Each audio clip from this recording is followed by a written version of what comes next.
नमस्ते मेरे प्यारे दोस्तों, मेरे चैनल में आप सबका फिर से स्वागत है। दोस्तों, धार्मिक परंपराओं में देव पूजा, उपासना, जप, ध्यान, स्नान से हर सुख पाने के उपाय बताए गए हैं।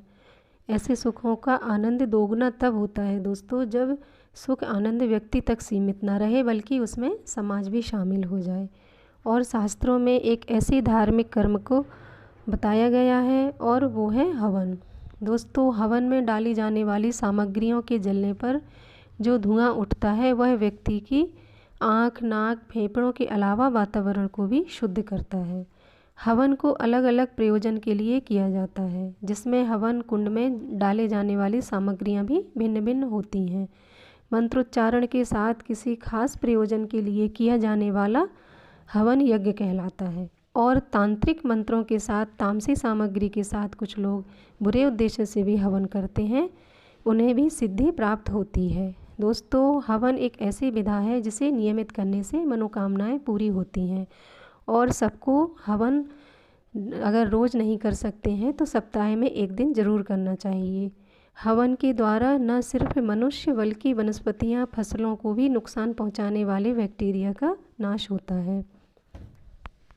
और दोस्तों, हवन करने से हर प्रकार के जीवाणुओं का नाश होता है और घर की शुद्धि और सेहत के लिए हवन ज़रूर करना चाहिए। हवन के साथ कोई मंत्र का जाप करने से पॉजिटिव ध्वनि तरंगित होती हैं, शरीर में ऊर्जा का संचार होता है। हवन में अधिकतर आम की लकड़ियों का ही प्रयोग किया जाता है।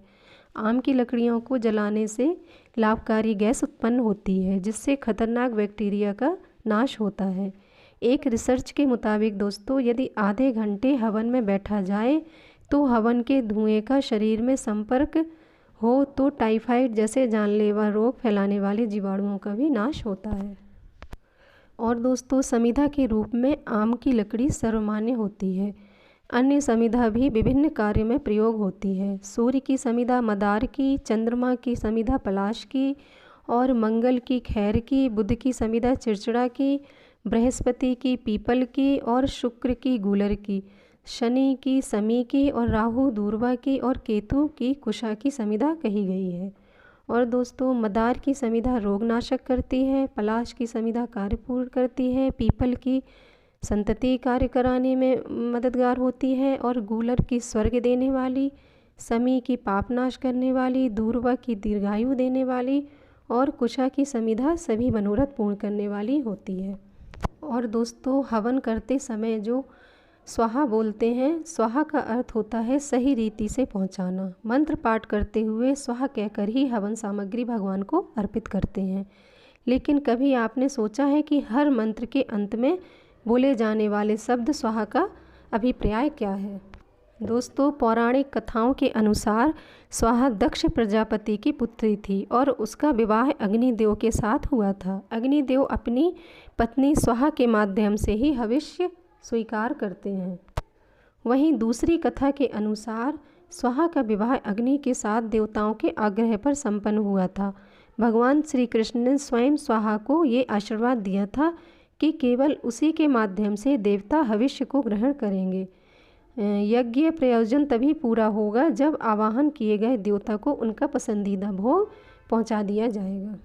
और दोस्तों, हवन वातावरण को प्रदूषण मुक्त बनाने में भी मददगार होता है और अच्छी सेहत के लिए भी ज़रूरी है। हवन के चमत्कारी फ़ायदे वैज्ञानिक भी माने गए हैं, इसीलिए आप सब अपने घर में हवन ज़रूर करें। यदि आप रोज़ हवन नहीं कर सकते हैं तो सप्ताह में 2 बार ज़रूर करें।